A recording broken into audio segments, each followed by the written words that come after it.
백조와 박쥐, 히가시노 게이고. 2017년 가을, 창유리 너머로 보이는 하늘의 아래쪽 반은 빨갛고 위쪽은 회색이다. 저녁 노을이 서린 하늘에 두툼한 구름이 번져가는 것이다. 인터넷으로 확인했던 날씨 예보에 비 그림 같은 건 없었다. 나카마치, 우산 가져왔어? 고다이 스토무는 옆에 있는 젊은 형사에게 물었다. 아니요, 안 가져왔는데요. 비 쏟아질까요? 나도 점점 불안해져서 물어보는 거야. 편의점이 근처에 있었던가요? 혹시 쏟아지면 제가 얼른 가서 사오죠 뭐. 아니, 그럴 것까지는 없고. 고다이는 손목시계를 들여다보았다. 이제 곧 오후 5시다. 11월에 접어들면서 쌀쌀한 날씨가 이어지고 있다. 비야, 제발 내리지 마라 하고 마음속으로 빌었다. 관할서 젊은 형사에게 잔심부름을 시키는 건 아무래도 뒤가 캥긴다. 두 사람은 도쿄 아다치구에 자리한 소규모 공장 사무실에 와 있었다. 응접실처럼 널찍한 공간은 없고 싸구려 칸막이로 구분해둔 한쪽 귀퉁이가 손님을 맞이하는 곳이다. 벽 쪽에 놓인 선반에는 상품 샘플이 줄줄이 진열되어 있었다. 파이프, 밸브, 조인트 등등 수도 관련 부품이 이 회사의 주력 상품인 모양이다. 인기척이 있어서 고다이는 돌아보았다. 한 젊은이가 들어와 머리를 숙였다. 회색 작업복에 노란 염색 머리가 의외로 잘 어울렸다. 야마다 유타라고 합니다. 라고 젊은이가 이름을 밝혔다. 고다이는 자리에서 일어나 경시청 배지를 내보이고 수사일과 수사관이라는 것을 밝힌 뒤 옆에 나카마츠도 소개했다. 회의 책상을 끼고 두 사람은 야마다와 마주 앉았다. 갑작스럽게 미안하지만 시라이시 겐스케 씨에 대해서 몇 가지 물어볼 게 있어요. 시라이시 씨는 알죠? 고다이의 질문에 네, 라고 야마다는 대답했다. 마른 편이고 턱이 뾰족하다. 고개를 숙인 채 시선을 맞추지 않은 것은 형사라는 존재에 좋은 감정 따위는 없기 때문인가? 어떤 관계예요? 관계요? 네, 시라이시 씨와의 관계요. 편하게 이야기해요. 그제야 야마다는 얼굴을 들고 고다이 쪽을 보았다. 눈에 당황한 기색이 떠 있었다.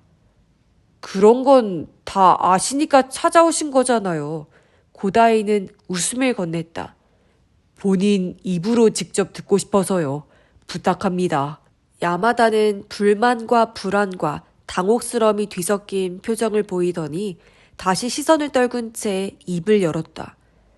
내가 사고 쳤을 때 변호를 맡아주신 분이에요. 언제 어떤 사건이었죠? 야마다의 미간에 살짝 주름이 졌다. 다 알면서 왜 굳이 캐 묻느냐는 뜻일 것이다. 어떤 일이든 본인이 직접 말하게 하는 것이 수사의 철칙이지만 그 이외에도 이유가 있다. 일부러 화를 돋구어 본심을 끌어내려는 것이다. 화가 난 사람은 거짓말을 둘러대는 게 서투르다. 1년 전쯤의 상해 사건으로 제가 일하던 노래방의 사장을 때려서 부상을 입혔어요. 그때 노래방 매상금을 들고 튀었다고 절도죄로도 기소됐거든요. 돈은 훔친 적이 없다고 몇 번이나 말했는데 경찰에서 제 이야기를 전혀 믿어주질 않아서 그거 재판할 때 변호를 맡아주신 분이 시라이시 선생님이셨어요. 시라이시 씨와는 그 전부터 안면이 있던 사이였어요? 야마다는 고개를 저었다. 아니요. 고다이도 그럴 거라고 생각했다. 시라이시 겐스케가 야마다의 국선 변호인이었다는 건 이미 확인했다. 그래서 그 재판 결과는 어떻게 나왔어요? 집행유예 3년이요. 돈을 훔쳐갔다는 건 노래방 사장의 착각이 아니라 거짓말이었다는 거. 시라이시 선생님이 밝혀주신 덕분이에요. 게다가 평소에 심하게 갑질을 했다는 것도 증명해 주셨죠. 그게 없었다면 아마 시력이 떨어졌을걸요. 야마다의 진술은 고다이 쪽이 사전에 조사해온 내용과 일치했다. 최근에 시라이시 씨를 만난 적 있어요? 2주일 전인가? 여기 오셨었어요. 점심시간에. 용건은? 야마다는 고개를 갸우뚱했다. 아니요, 별로 용건이랄 것도 없이 그냥 어떻게 지내는지 보러 왔다고 하셨는데요. 어떤 이야기를 했어요? 괜찮다면 자세히 좀 알려줬으면 좋겠는데. 그니까 별다른 얘기는 한 게 없어요. 여기 일은 좀 익숙해졌냐고 물어보셨죠. 이 공장을 소개해 주신 게 시라이시 선생님이셨으니까요. 그렇더군요. 시라이시 씨는 어땠습니까? 평소와 다른 점, 이를테면 뭔가 걱정거리가 있다든가 그런 기색은 없으셨어요? 야마다는 다시 고개를 갸우뚱하고 생각에 잠긴 표정이 되었다. 확실한 건 아니지만 어쩐지 기운이 없으신 것 같긴 했어요. 평소에는 저를 격려해주는 말씀을 이것저것 해주시는데 그날은 그런 것도 없이 뭔가 다른 생각을 하시는 듯한 느낌이었다고나 할까? 아, 근데 야마다는 손을 내저었다. 제 느낌상 그랬다는 것뿐이에요. 지레짐작일지도 모르니까 너무 심각하게 받아들이진 마시고요. 그냥 흘려 들으셔도 돼요. 자신의 말이 중요하게 받아들여질까봐 걱정하는 눈치였다. 재판을 경험해본 처지인 만큼 무책임한 발언은 별로 좋지 않다는 걸 깨달은 것이리라.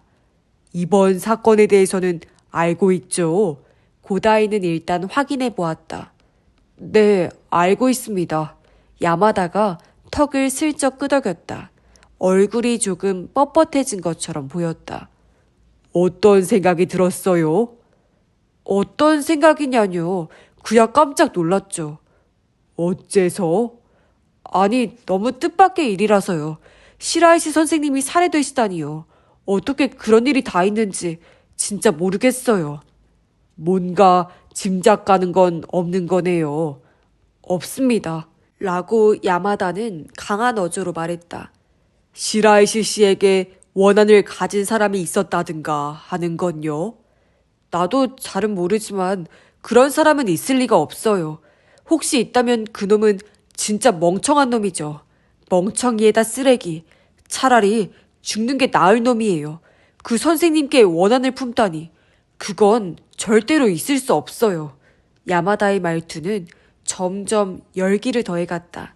처음에는 시선도 안 맞추려고 했는데 지금은 고다이의 눈을 똑바로 마주 보고 있다.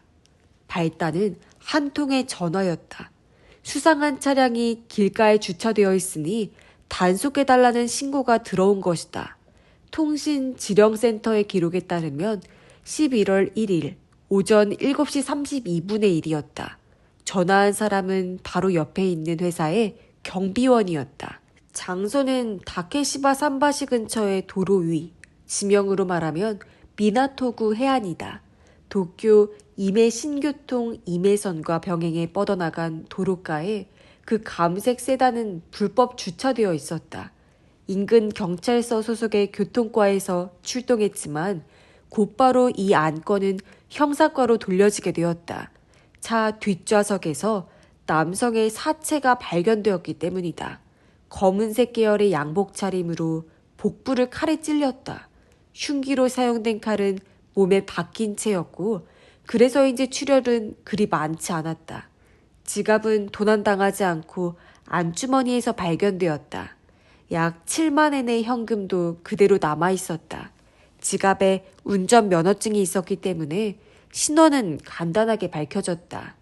이름은 시라이시 겐스케, 나이는 55살, 주소는 미나토구 미나미야 오야마였다. 소지한 명함으로 아오야마 대로 근처에 사무실을 가진 변호사라는 것이 판명되었다. 휴대전화 등은 발견되지 않았다. 자택 전화번호는 인근 경찰서에 제출된 주민 비상 연락망을 통해 알아냈다. 수사원이 연락해보니 가족은 경찰에 행방불명 신고를 하려던 참이었다. 피해자보다 1살 적은 아내와 27살의 딸이 있었다. 피해자가 그 전날 아침에 외출한 뒤 여태 집에 돌아오지 않고 연락도 되지 않아 무슨 일이 난 게 아닌가 걱정하고 있었다고 했다. 경찰서를 찾아온 두 사람은 안치실에서 유체를 대면하고 시라이시 겐스케가 틀림없다는 것을 울면서 증언했다. 모녀의 진술에 따르면 시라이시 겐스케는 휴대전화와 스마트폰 두 대를 갖고 있어서 업무 때는 휴대전화를, 가족과의 통화에는 스마트폰을 사용했다고 한다. 둘 다 범인이 가져간 것으로 짐작되었지만 휴대전화는 전혀 연결이 되지 않는데도 스마트폰 쪽은 이어져 있기는 한 것 같았다. 얼마 뒤에 이 스마트폰은 GPS 위치 정보 검색을 통해 찾아냈다. 발견된 곳은 스미다가와 강의 기요스바시 다리 옆, 제방을 내려간 참에 있는 스미다가 와테라스 산책로로 지명으로 말하면 고토구 사가였다. 지면 곳곳에 혈흔이 있었고 스마트폰에도 피가 묻어 있었다. 분석 결과 시라이시 겐스케의 것이 틀림없다는 판정이 나왔다. 휴대전화 쪽은 발견되지 않았다. 특별수사본부가 당일 중에 설치되었다. 고다이를 비롯한 경시청 수사 1과의 수사원이 소집되고 첫 수사회의가 열린 건 오후 1시의 일이었다. 관할서 형사과장의 사건 개요에 대한 설명이 있었다. 피해자의 동선은 스마트폰 위치 정보 분석을 통해 거의 정확하게 밝혀졌다. 우선 미나미야 오야마의 자택을 나선 것이 10월 31일 오전 8시 20분경이었고 법률 사무실에 도착한 건 8시 30분. 그대로 종일 근무하다가 오후 6시 조금 지나서 차를 타고 이동하기 시작했다. 약 30분 뒤에 도착한 곳은 고토구 도미오카 이초메였다. 이곳에는 도미오카 하츠만구 신사가 있어서 인접한 유료 주차장에 차를 세웠던 것으로 보였다. 그곳에서 10분쯤 대기한 뒤 다시 이동하기 시작했다. 스마트폰이 발견된 스미다가 와테라스에는 오후 7시 조금 전에 도착했다. 스마트폰에 피가 묻은 것으로 보아 이곳이 살인 현장의 가능성이 높았다. 그다지 밤 늦은 시각도 아니었던 만큼 평소 같으면 산책이나 조깅을 하는 사람이 많은 장소였지만 사건 발생 시에는 사정이 달랐다. 바로 옆 배수장에서 보수공사를 하느라 산책로를 지나갈 수 없게 되었던 것이다. 이른바 막다른 길 상태로 범행에는 마침 좋은 조건이었던 것으로 생각된다. 그런 사정을 알고 피해자를 이곳으로 유도했다고 한다면 범인은 이 일대의 지리에 상당히 밝은 사람이라는 이야기가 된다. 그 뒤에 사체는 자동차 뒷좌석으로 옮겨졌다. 피해자는 몸무게가 60kg 정도의 마른 편으로 어지간한 체력을 갖춘 자라면 옮기는 건 어렵지 않았을 터였다. 차는 미나토구 해안가의 도로 위에서 발견되었지만 살인 현장에서 직접 그쪽으로 향했는지 아니면 어딘가를 경유했는지는 알 수 없었다. 차를 그쪽으로 옮긴 건 범인이었을 것으로 보이지만 그 의도도 현 시점에서는 밝혀지지 않았다. 이상의 설명을 들은 다음 수사 방침에 대한 검토와 동시에 각 수사원의 역할 분담이 정해졌다. 고다이와 한 팀이 된 사람은 관할서의 형사과 순경 나카마치였다. 다부진 생김새에 키가 훤칠한 형사로 나이는 28살이라고 하니까 고다이보다 정확히 10살 아래다. 쓸데없이 혈기왕성한 성격이면 귀찮겠다고 내심 떨떠름했었는데 잠시 이야기를 나눠보니 덤덤하게 일처리를 하는 타입이어서 한결 마음이 놓였다. 고다이 팀에게 주어진 역할은 피해자의 인간관계를 훑어보는 주변 인물 수사였다. 첫 번째 업무는 가족의 진술을 따내는 것이다. 미나미야 오야마에 소재한 시라이시 겐스케의 자택은 아담한 단독주택이었다. 그쪽이 워낙 고급 주택가로 알려져 있고 직업도 변호사라서 상당한 저택을 상상하고 갔었기 때문에 고다이는 약간 의외라는 마음이 들었다. 거실에서 마주한 피해자의 아내 아야코와 딸 미레이는 이미 침착함을 되찾은 것처럼 보였다. 둘이서 분담에 여기저기 급히 연락을 넣고 장례 준비를 하던 참이었다고 한다. 아야코는 자그마한 몸집에 동양적인 얼굴의 여성이었지만 미레이의 얼굴 생김새는 화려했다. 부친을 닮았구나 라고 머릿속에서 유채와 비교하며 고다이는 생각했다. 조문 인사를 건넨 뒤 시라이시 겐스케가 마지막에 집을 나섰을 때의 상황부터 물어보았다. 어제만 특히 달랐다든가 하는 건 없었어요. 아야코는 침울한 표정으로 이야기하기 시작했다. 일 이외에는 누군가를 만난다든가 귀가가 늦어진 적도 별로 없는 사람이었어요. 그렇게 말하고는 단지 라고 덧붙였다. 요즘 들어 기운이 좀 없다고 할까? 뭔가 생각에 잠기는 일이 많았던 것 같긴 해요. 저는 뭔가 까다로운 재판을 맡은 모양이라고만 생각했었는데 시라이 씨가 최근에 어떤 사건을 담당했었는지는 아내도 딸도 알지 못했다. 업무의 구체적인 내용을 집에서 언급하는 일은 아예 없었다. 라고 두 사람은 똑같이 말했다. 고다이는 수사의 정석대로 질문을 이어갔다. 사건에 대해 뭔가 짐작되는 점은 없는지, 최근에 뭔가 달라진 건 없었는지 등을 물었다. 마음에 찝히는 게 전혀 없습니다. 아야코는 단언했다. 그 사람이 누구한테 원한을 살 만한 일은 단 한 가지도 없었을 거예요. 언제든 성실하게 일에 임했었죠. 의뢰인분들에게서 감사 편지도 수도 없이 많이 받았습니다. 하지만 피고인을 변호한다는 직업상 피해자 측 사람에게서 미움을 사는 일도 있었던 게 아닐까? 그 의문에 대해 아내는 선뜻 답하지 못했지만 딸 쪽이 반론에 나섰다. 그야 피해자 측 사람의 눈에는 적으로 보였을 수도 있겠지만 아버지는 막무가내로 피고인 편만 들어주신 건 아니셨어요.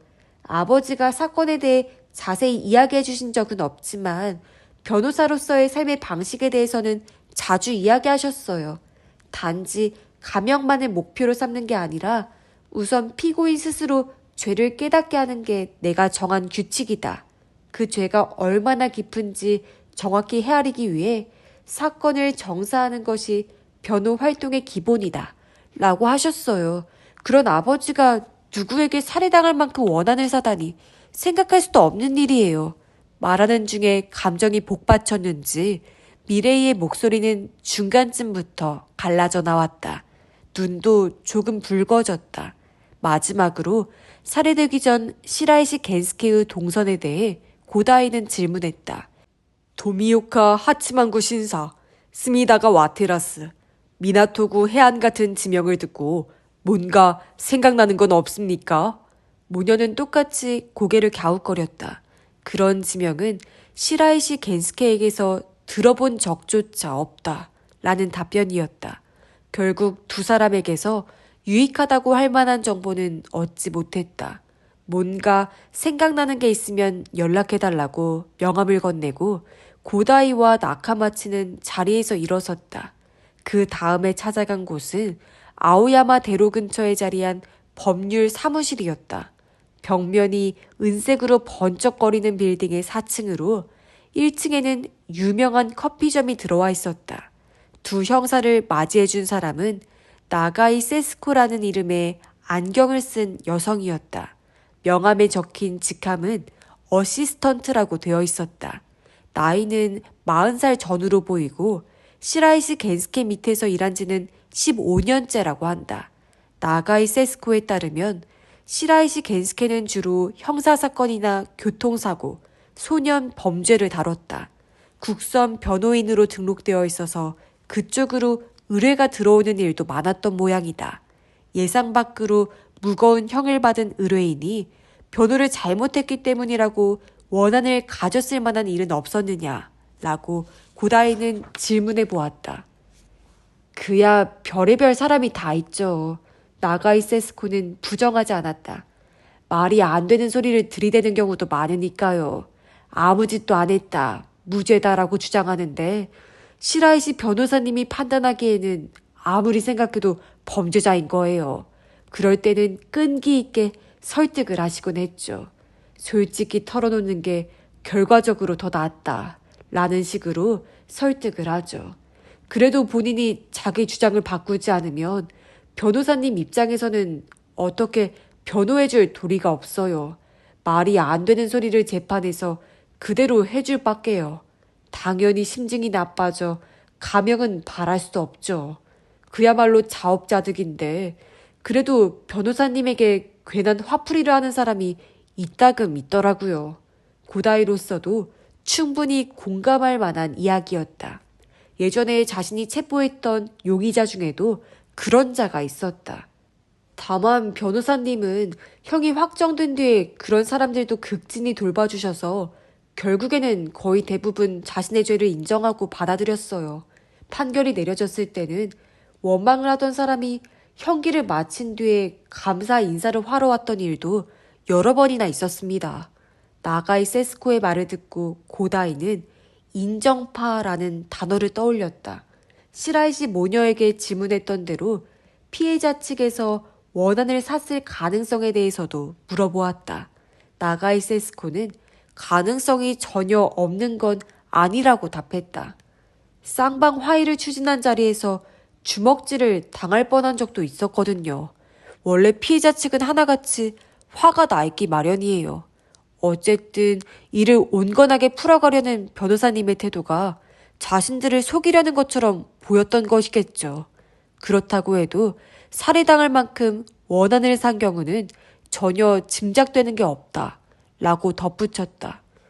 제가 다른 변호사들까지 그리 많이 하는 건 아니지만 우리 시라이시 변호사님은 의뢰인뿐만 아니라 상대 측 입장도 진지하게 고민해 주시는 참으로 양심적인 분이었어요. 그런 분이 원한이라느니 증오라느니 그런 원인으로 살해되었다고는 도저히 생각할 수가 없네요. 물론 세상에는 별중난 사람들도 많으니까 그런 경우가 절대 없었다고 단언한 일은 아니겠지만요. 그러면 이번 사건의 동기로 어떤 게 떠오르는가? 라고 고다이는 물어보았다. 나가이 세스코는 답답한 듯 끙 하고 신음소리를 흘렸다. 질질 시간을 끄는 재판이 몇 건 있긴 한데요. 우리 변호사님을 살해했다고 그쪽이 유리해지는 것도 아니거든요. 이건 업무와는 관계없는 개인적인 일 때문이 아닌가 싶긴 한데. 근데 금전적인 분쟁도 없었고 여자 문제 같은 건 아예 들어본 적도 없고요. 아무래도 정신이 이상해진 인간이 뚜렷한 동기도 없이 충동적으로 살해한 건가? 저는 그것밖에는 생각이 안 나네요. 고다이는 여기에서도 도미오카 하치만구 신사, 스미다가 와테라스, 미나토구 해안 같은 지명에 대해 물어보았다. 전혀 짚히는 게 없다. 라고 나가이 세스코는 답했다. 시라이시 겐스케가 최근에 담당했던 사건에 관한 자료와 사무실에 걸려온 전화 통화 목록의 복사본 등을 받아들고 고다이는 나카마츠와 함께 법률 사무실을 뒤로했다. 일단 지금까지 맡았던 재판 자료 등은 증거품 담당에 넘기기로 했다. 그 다음에도 고다이와 나카마츠는 의뢰인 혹은 예전의 의뢰인들을 일일이 찾아다니며 이야기를 들었다. 시라이시 겐스케의 살해 소식을 듣고는 모두가 깜짝 놀랐고 나아가 거의 똑같은 말을 입에 올렸다. 그 변호사 선생님에게 원한을 품다니 그런 일은 있을 수 없다라는 것이었다. 야마다 유타의 진술을 듣고 돌아오는 길에 고다이와 나카마츠는 조금 이른 저녁을 먹기로 했다. 어디가 좋을지 고민하고 있으려니 나카마츠가 매력적인 제안을 했다. 몬젠 나가초 쪽으로 가실까요? 라는 것이었다. 그거 좋네. 굿 아이디어야. 고다이는 손을 마주쳤다. 몬젠 나카초는 특별 수사본부로 돌아가는 길목에 있다. 그 이름대로 성문 앞 동네로 번창했고 지금도 상가가 북적북적해서 후카가와 구역을 대표하는 번화가다. 무엇보다 몬젠 나카초에는 바로 그 도미오카 하츠만구 신사가 있다. 지하철을 환승해서 몬젠 나카초역을 나섰을 때는 오후 6시를 넘어서고 있었다. 어떤 식당이 좋을지 전혀 감이 잡히지 않았지만 나카마츠가 스마트폰으로 후보 몇 군데를 검색해 주었다. 그중 한 곳은 숯불구이집인데다 목재 찜통에 쪄낸 영양밥, 후카가와 메시가 인기 메뉴라고 한다. 말만 들어도 벌써 입안에 군침이 도는 것 같았다. 그곳으로 하자고 정했다. 식당은 지하철역에서 바로 코앞이었다.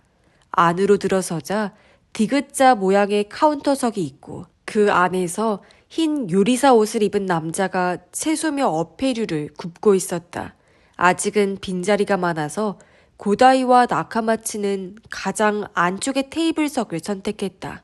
카운터석에서는 밀담을 나누기가 어렵기 때문이다. 젊은 여자 점원이 다가와서 두 사람은 생맥주와 풋콩, 양념장, 두부 요리를 주문했다. 수사본부에 술 냄새를 풍기면서 들어갔다가는 크게 혼이 나지만 맥주 한 잔쯤은 괜찮다 라고 오는 길에 둘이서 의견 일치를 봤던 것이다. 주변 인물들이 거의 비슷비슷한 이야기들만 했네요. 나카마츠가 작은 수첩을 펼쳐놓고 한숨을 내쉬었다. 시라이시 변호사를 미워한 사람이 있을 리 없다 라는 거지. 내 생각에도 그건 어느 정도 사실인 것 같아. 사무실 어시스턴트 나가이 씨의 말대로 어떤 사건이든 상당히 성실히 대응했던 모양이잖아. 변호사라는 직업이 원래 남들에게서 반감을 사기가 쉽고 과거에는 살해된 케이스도 몇 건 있었지만 실제로는 그렇게 심한 원한을 품는 일은 드물어. 원한이라는 선은 지우는 게 좋을지도 모르겠다. 생맥주와 푸콩이 나왔다. 고다이는 잔을 들고 수고했어 라고 나카마츠에게 한마디 건넨 뒤에 맥주를 들이켰다. 돌아다니느라 노곤해진 몸에 적당히 쓴맛이 감도는 액체가 스르륵 스며드는 것 같았다. 원한이 아니라면 뭘까요? 나가이 씨는 업무와는 관계없는 개인적인 일이 이유가 아니겠느냐고 했는데요. 그러게 말이야. 대체 뭘까? 고다이는 고개를 갸웃거리며 푸콩을 집어들었다. 금전 분쟁도 없고 여자 관계도 눈에 띄지 않았다. 그렇다면 그 밖에 생각할 수 있는 것은 시샘인가? 시샘? 질투 말입니까? 고다이는 상의 호주머니에서 수첩을 꺼냈다. 시라이시 겐스케, 도쿄 내리마구에서 태어났고 국립대학 법학부 졸업 후 단번에 사법시험 합격. 이다바시에 있는 법률사무실에서 처음 변호사로 일하기 시작했어. 28살 때 대학 시절부터 사귄 동급생과 결혼했고 38살에 독립해서 현재의 법률사무실 개업. 어때? 이런 식으로 열거해보면 그야말로 순풍에 돛단 듯 술술 풀려나간 인생이잖아. 그렇다면 시세 많은 사람이 있었을 법도 하지. 정말 그렇긴 하네요. 근데 그런 걸로 죽이기까지 할까요? 변호사로서는 오히려 경력이 평범한 편인데요. 그 평범함을 시세 많은 사람도 있지 않았을까? 이를테면 대학 시절의 라이벌이라든가. 변호사를 목표로 열심히 공부했는데 사법시험에 연거푸 떨어지는 바람에 울며불며 단념한 사람도 적지 않을 거라고. 그럴싸한데요. 하지만 그런 경우라면 사리를 품었다고 해도 중동적이겠지. 흉기를 준비하거나 실제로 찌르는 행위까지 이어지진 않았을 거라고. 내가 먼저 말해놓고 부정하는 것도 좀 이상하지만. 고다이는 어깨를 으쓱하고 수첩을 다시 호주머니에 넣었다. 순풍에 돛단 듯이 라고 말했지만 아내 아야코에 의하면 시라이시 겐스케는 고생이라고는 모르고 자랐던 인물은 결코 아닌 모양이었다. 어릴 때부터 집안이 부유한 편이 아니어서 학교는 계속 공립이었고 게다가 중학생 때 부친을 사고로 잃었다는 것이다. 고교 시절에는 아르바이트를 해가며 집안 살림을 도왔다고 한다. 재작년 말에 세상을 떠난 모친은 치매에 걸려서 시라이시 겐스케도 간호를 거들었다고 하니까 어느 쪽인가 하면 오히려 고생 꽤나 한 사람이다. 그렇게 세상살이의 어려움을 잘 아는 인물이었기 때문에 돈벌이에는 별로 도움이 안 된다는 국선 변호인 일도 수락했을 것이다. 푸콩과 두부를 안주 삼아 맥주잔을 비운 뒤 인기 메뉴라는 후카가와 매시를 주문했다. 그나저나 이 동네에 대체 뭐가 있다는 거야? 후카가와 매시에 대한 설명이 적힌 벽 포스터를 보면서 고다이는 의문을 입에 올렸다. 그러게 말이에요. 피해자와 아무 인연도 관련도 없는 장소인 것 같은데 저도 진짜 궁금하네요. 고다이는 팔짱을 끼고 묵고에 들어갔다. 사건 당일 시라이시 겐스케가 법률 사무실을 나와 자동차로 맨 먼저 향한 곳은 도미오카 하치망구 바로 옆에 유료 주차장이었다. 그곳의 방범 카메라 영상에 틀림없이 그의 차가 찍혀 있었다. 주차를 하고 약 10분 뒤에 요금을 내기 위해 차에서 잠깐 내렸다가 다시 타는 시라이 씨의 모습이 확인되었다. 하지만 그 외에 자동차에 접근한 사람은 없었다. 고려해 볼 수 있는 것이 한 가지가 있었다. 시라이시 겐스케가 범인의 지시에 따라 유료 주차장에 차를 세웠는데 주차 중에 다시금 연락이 왔다. 그리고 새로 지정해준 장소가 바로 살해 현장이 된 스미다가 와테라스였다는 것이다. 어떤 장소를 범행 현장으로 선택하든 그건 범인의 자유다. 하지만 시라이시 겐스케가 맨 처음 차를 세운 곳이 도미오카 하츠망구였던 것에 수사진은 주목하고 있었다. 왜냐하면 시라이시 겐스케가 지난 한 달 사이에 2번 이곳 몬젠 나카초에 왔었다는 것이 스마트폰 위치 정보를 통해 판명되었기 때문이다. 첫 번째는 10월 7일이었고 도보로 여기저기 돌아다닌 흔적이 남아있다. 두 번째는 10월 20일이었고 이번에는 거의 망설이는 일 없이 곧장 에이타이대로 옆 커피점에 들어갔다. 2번 다 차를 세운 장소는 이번과 같은 주차장이었다. 탐문수사 담당 형사가 문제의 커피점에 들렀다가 시라이시 겐스케가 그곳에 들어가고 나오는 모습이 찍힌 방범 카메라 영상을 확인했다. 양복 차림이었고 짐은 서류 가방뿐이었다. 안타깝게도 시라이시 겐스케를 기억하는 커피점 점원은 없었다. 특이한 행동은 취하지 않았다는 이야기일 것이다. 시라이시 겐스케는 대체 무엇 때문에 이 동네를 찾아왔을까? 증거 수집 담당 형사들이 지금까지 조사해본 한에서는 재판과 관련된 인물 중에 이 동네에 살고 있거나 출퇴근이나 통학을 하는 사람은 찾지 못했다는 것이다. 후카가와 매시가 나왔다. 목재 찜통에서 피어오르는 밤 냄새에 고다이는 저절로 입이 해벌쭉 벌어졌다. 잠시 사건에 대한 건 잊어버리자고. 동감입니다. 라고 나카마츠도 찜통을 응시한 채 답했다. 저녁 식사를 마친 뒤 즉각 그 커피점을 둘러보기로 했다. 후카가와 매시 식당에서 50m 정도밖에 떨어져 있지 않았다. 커피점은 2층 건물이고 1층에는 카운터밖에 없었다. 커피를 사들고 2층으로 올라갔다. 테이블석이 비어 있었지만 옆자리와의 간격이 좁았기 때문에 두 사람은 창가 카운터석에 나란히 앉았다.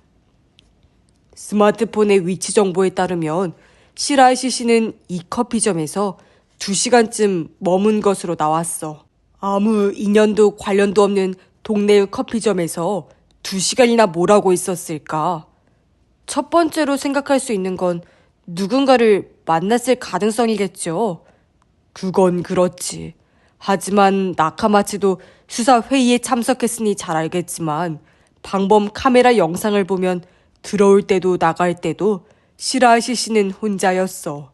들어올 때는 어찌되었든 나갈 때는 누군가와 함께인 게 일반적인 거 아닌가? 나카마츠는 끙 하고 신음했다. 그렇겠네요.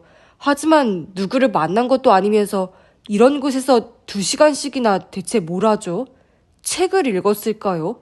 아니면 저런 식으로 그렇게 말하고 엄지 끝을 뒤쪽으로 향했다. 고다이가 슬쩍 뒤를 돌아보았다. 테이블석에 앉은 손님들 대부분이 스마트폰을 들여다보고 있었다. 에이, 그건 아닐걸? 고다이는 쓴 웃음을 지으며 말했다. 스마트폰을 보려고 일부러 아무 인연도 뭣도 없는 곳까지 올 리가 없잖나. 시라이시시 사무실 1층에도 분명 커피점이 있었는데.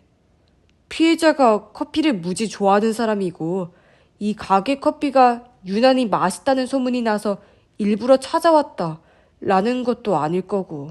재미있는 추리지만 이 커피점은 그냥 평범한 체인점이야.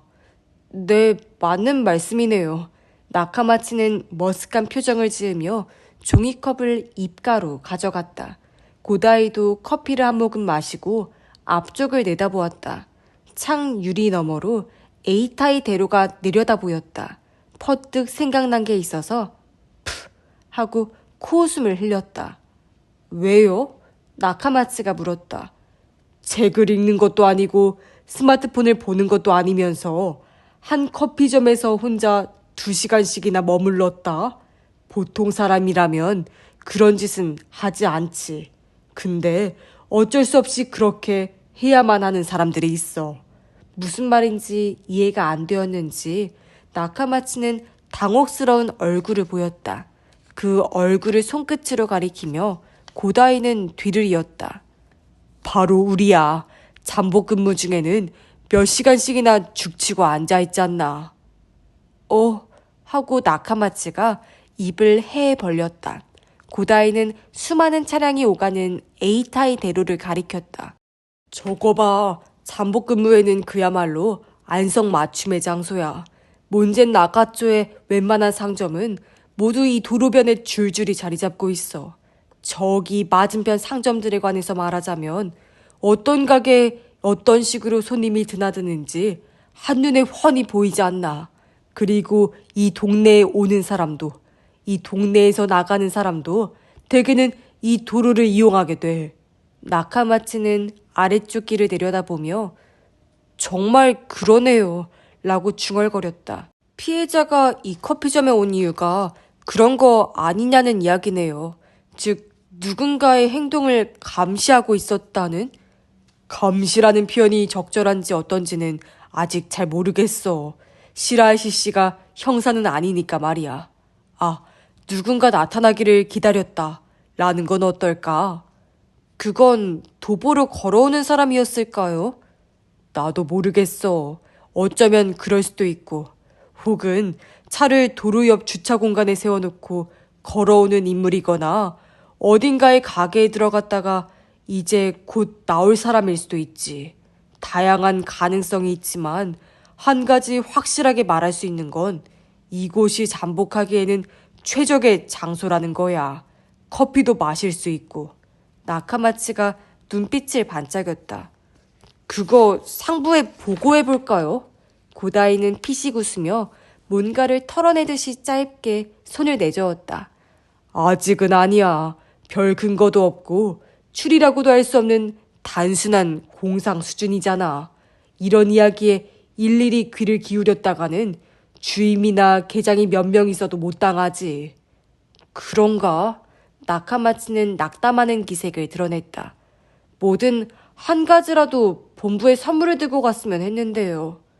그 심정이야 잘 알지만 수확이 없는 것을 창피하게 생각할 건 없다네. 사냥감을 찾지 못한 건 사냥개의 탓이 아니니까. 사냥감이 없는 곳에 사냥개를 풀어놓은 쪽이 잘못이지. 당당히 본부에 돌아가자고. 그렇게 말하고 고다이는 젊은 형사의 어깨를 툭툭 두드렸다. 사체 발견으로부터 4일이 지났다. 나카마치가 염려했듯이 다른 팀과 마찬가지로 주변 인물 수사팀도 여태까지 이렇다 할 성과를 내지 못했다. 고다이와 나카마치는 휴대전화와 스마트폰의 내역 등을 단서로 시라이시 겐스케와 최근에 접촉했던 것으로 보이는 인물들을 하나하나 찾아다녔다. 휴대전화는 여전히 발견되지 않았지만 통신사에서 제출해준 기록으로 발신 내역은 밝혀졌기 때문이다. 야마다 유타의 전화번호도 그 발신 내역에 남겨져 있었다. 현재까지 고다이 팀이 만나본 인물은 30명이 넘는다. 최근 의뢰인이나 예전 의뢰인뿐만 아니라 변호사 동료며 계약 관계인 세무사에게도 찾아갔다. 단골 이발소에까지 찾아가 봤다. 하지만 그들이 한결같이 이야기하는 것은 살해 동기가 전혀 짐작되지 않는다는 말뿐이었다. 변호사 동료 중 한 사람은 만일 범인이 잡혔다고 치고 혹시 그자의 변호를 맡아달라는 의뢰가 들어온다면 나는 즉각 못한다고 손사래를 칠 것입니다. 라고까지 했다. 어떤 동기가 되었건 도저히 정상 참작의 여지를 찾을 수 없을 것 같기 때문이라는 이야기였다. 고다이가 나카마츠와 함께 특별 수사본부에 들어섰을 때는 8시 반이 지난 시각이었다. 주변 인물 수사팀을 지휘하는 스스이 경위가 아직 자리를 지키고 있어서 그에게 오늘의 결과를 보고했다. 스스이는 새치머리가 눈에 띄는 각진 얼굴의 인물이다. 부하에게서 수학 없음이라는 보고를 받고서도 그다지 표정이 바뀌지 않았다. 허탕의 연속이 당연한 일인 직업인 것이다. 수고했어. 오늘은 이만 돌아가서 쉬도록 해. 아, 그리고 내일은 출장이야. 스스이가 서류 한 장을 내밀면서 말했다. 어딥니까? 고다이는 서류를 받아들이면서 물었다. 운전면허증을 복사한 것이었다. 마른 얼굴에 남자 사진이 붙어 있었다. 60살 정도일까? 주소는 아이치현 안조시로 나와 있었다. 도쿄역에서 출발하는 고다마호는 예상했던 것보다 붐볐지만 다행히 자유석이나마 앉을 수 있었다. 미카와 안조역까지 약 2시간 30분이 걸린다. 노조미호로 나고야역까지 간 뒤에 고다마호로 갈아타고 역 하나를 되돌아가는 노선을 선택하면 30분쯤 시간을 절약할 수 있지만 요금이 2,000엔씩이나 차이가 난다면 이야기가 달라진다. 경비 절감이라는 이유로 나카마츠의 동행조차 허락이 떨어지지 않은 것이다. 고다이는 창가 좌석에 앉아 어제 저녁에 스스이에게서 받은 서류를 다시 훑어보았다. 구라키 다스로, 지금 만나러 가는 인물의 이름이다. 생년월일에 따르면 현재 66살, 그 이외의 정보는 거의 없었다. 시라이시 법률 사무실에서는 전화를 걸어온 상대의 이름을 날짜와 시간까지 덧붙여서 기록해두고 있었다. 발신자 번호 표시로 상대의 전화번호를 확인해서 그것도 기록했다. 시라이시 겐스케가 자신 명의의 사무실을 처음 냈을 때부터 해온 습관이라고 한다. 날마다 그 기록을 확인하며 하루를 마무리하는 것으로 누구와 어떤 대화를 나누었는지 되돌아본 모양이었다. 그 기록에 따르면 10월 2일에 구라키라는 인물이 전화를 걸어왔다. 기록된 것은 휴대전화 번호였다. 나가이 세스코에게 확인해보니 그때의 통화가 기억난다고 했다. 다만 시라이시 겐스케에게 연결을 해줬을 뿐 남자라는 것 말고는 어떤 인물인지 전혀 알지 못했다. 물론 어떤 용건인지도 밝혀지지 않았다. 의뢰인 명단에서 그런 이름은 눈에 띄지 않았다. 전화를 걸어온 것은 그때 딱 한 번뿐이었고 사무실을 방문했다는 기록도 남아있지 않았다. 대체 누구인가? 용의자라면 영장을 청구해 통신사에 정보를 신청하는 것도 가능하지만 현 단계에서 그건 무리한 이야기였다. 결국 기록된 번호에 연락해 본인에게 직접 확인해 보기로 결론이 났다.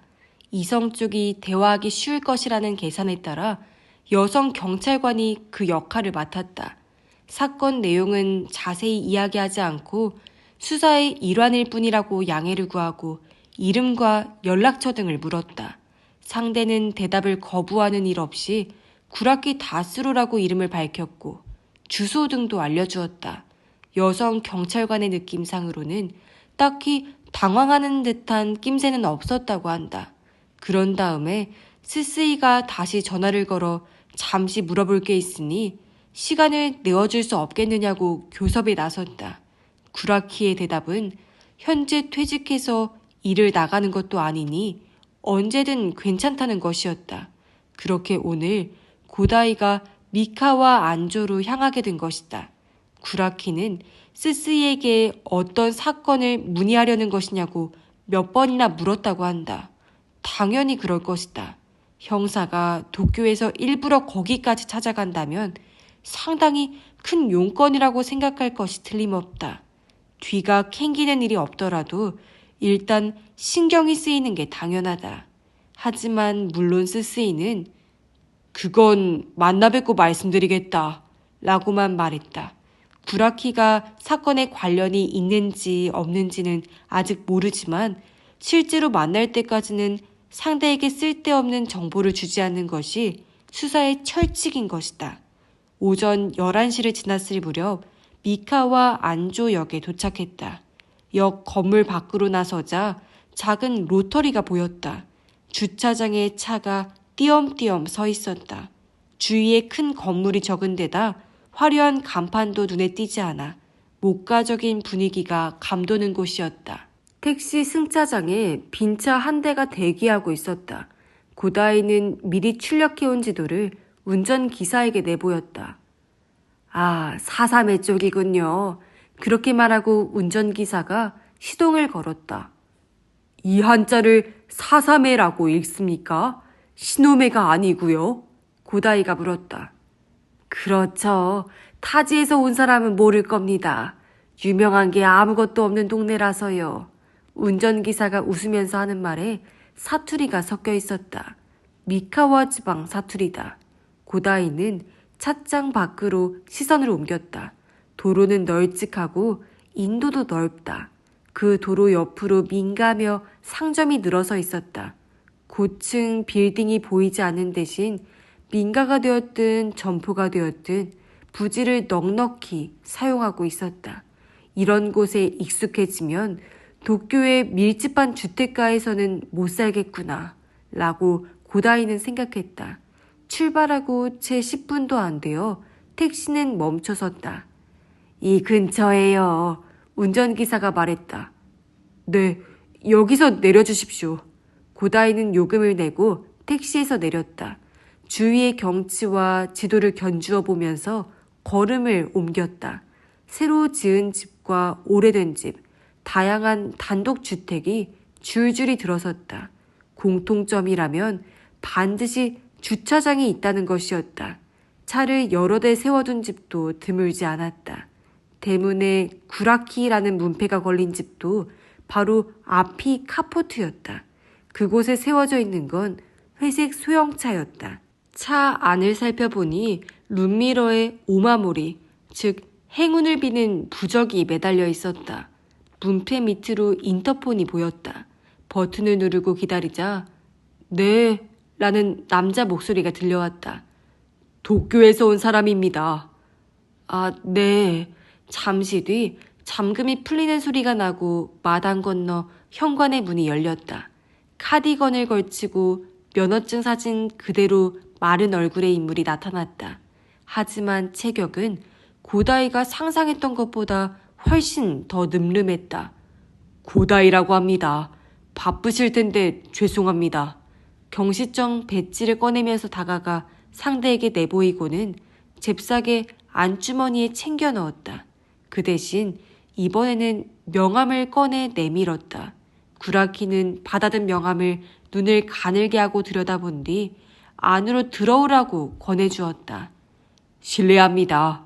라고 머리를 숙이며 고다이는 실내로 들어섰다. 안내해준 곳은 현관 바로 앞에 옛날식 다다미 방이었다. 하지만 좌식이 아니라 등나무 의자와 테이블을 들여놓았다. 벽 쪽으로 작은 불단이 있고 그 위 벽에는 장례식 때 영정으로 쓴 여자 얼굴 사진이 걸려 있었다. 아마도 50살 전후일 것이다. 둥근 얼굴에 쇼트 헤어가 잘 어울렸다. 아내예요. 고다이의 시선을 눈치챘는지 구라키가 말했다. 16년 전에 세상을 떠났습니다.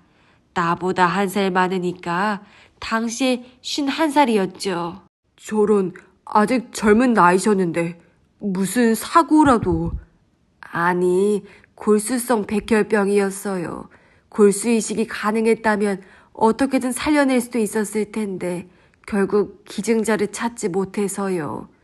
아, 그러셨군요. 어떻게 대답해야 좋을지 몰라서 고다이는 말끝을 흐렸다. 그런 형편이라서 남자 혼자 살림이올시다. 주전자로 차를 내리는 것도 벌써 몇 년째 안 했어요. 마트에서 사온 차라도 괜찮으시다면. 아니요, 아닙니다. 신경 쓰지 마십시오. 그렇습니까? 미안하군요. 자, 어서 앉으시죠. 구라키가 권하는 대로 고다이는 의자에 자리를 잡았다.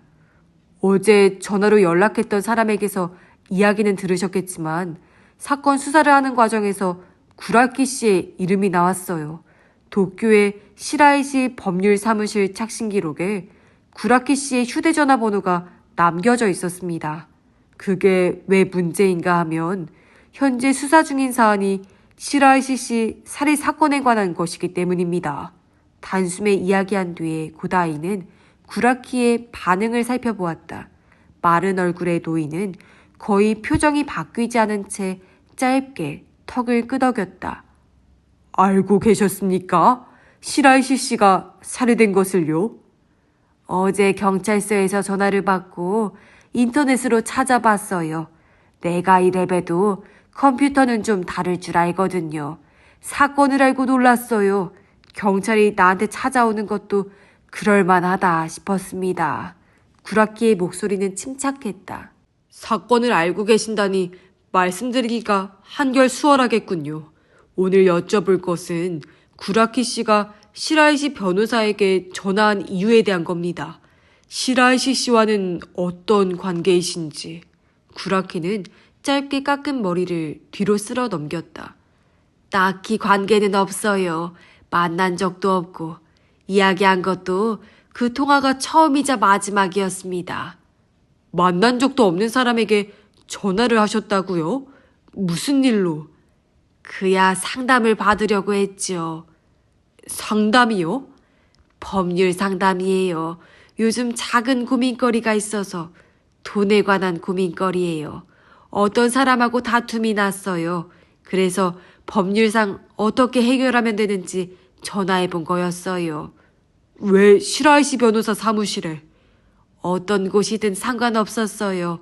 인터넷으로 알아봤더니 간단한 상담이라면 전화로 대답해준다고 적혀 있더라고요.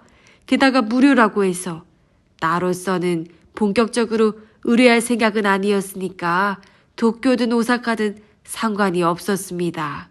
구라키가 막힘없이 술술 대답하는 말에 고다이는 맥이 빠지는 느낌이었다. 아이치현에 사는 사람이 왜 굳이 도쿄의 법률사무실에 전화를 하는가 라고 부쩍 의심이 짙어졌었는데 이야기를 듣고 보니 그야말로 단순한 사정이었다. 게다가 설득력이 있었다. 그 상담 내용을 구체적으로 말씀해 주시면 고맙겠습니다만. 고다이의 부탁에 구라키는 미간을 좁혔다. 그건 꼭 말해야 합니까? 아니요, 그런 건 아니고요. 가능하면 말해 주십사 하는 겁니다. 구라키는 떨떠름한 얼굴로 고개를 저었다. 미안하지만 프라이버시가 걸린 일이라서 대답할 수 없겠네요. 나뿐만 아니라 다른 사람의 프라이버시도 걸린 일이라서요. 그렇습니까? 네, 그러시면 제가 포기하겠습니다. 고다이는 볼펜의 꽁지 부분으로 머리뒤를 긁적였다. 전화한 이유가 그야말로 김 빠지는 것이었기 때문에 그 다음 질문이 얼른 떠오르지 않았다. 게다가 뇨이까지 몰려왔다. 그런 참에 어디선가 착신음이 들려왔다. 구라키의 전화가 울리는 모양이었다. 아이고, 전화가 왔네. 저쪽에 두고 왔구먼. 잠깐 자리를 둬도 되겠습니까? 구라키가 물었다. 물론 괜찮고 말고요. 그런데 저는 화장실에 좀 가도 될까요? 그래요. 여기 복도 건너 맞은편이니까. 복도 안쪽을 향해 빠른 걸음을 옮기는 구라키를 지켜본 뒤 고다이는 화장실로 갔다. 볼일을 보면서 생각한 것은 구라키에게 할 질문이 아니라 보고서를 어떻게 쓰느냐는 것이었다. 화장실에서 조금 전의 방으로 돌아가던 때였다. 옆에 기둥에 붙은 작은 부적이 눈에 들어왔다. 그곳에 적힌 글씨를 보고 저절로 몸이 긴장했다. 도미오카 하치망구라고 찍혀 있었고 그 아래로 간의 안전과 제업 번영이라는 글씨가 이어졌다. 고다이는 품속에서 스마트폰을 꺼냈다. 사진을 찍어줄 생각이었지만 안쪽에서 발소리가 들리고 구라키가 나타났다. 왜요? 구라키가 물었다. 아니요, 아무것도 아닙니다. 고다이는 별 수 없이 스마트폰을 그냥 호주머니에 넣었다. 다시 테이블을 끼고 구라키와 마주 앉았지만 고다이의 마음가짐은 몇 분 전과는 180도 달라져 있었다. 도쿄에 가시는 일도 있습니까? 고다이는 물었다. 말투가 딱딱해진 것이 스스로도 느껴졌다.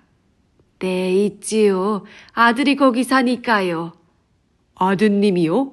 도쿄 어딘데요? 고엔지 쪽이에요. 도쿄에서 대학 나오고 그대로 거기서 취직을 했습니다. 그렇군요. 자주 보러 가십니까? 구라키는 고개를 갸우뚱했다. 1년에 몇 번 정도? 최근에는 언제 가셨죠? 언제였나?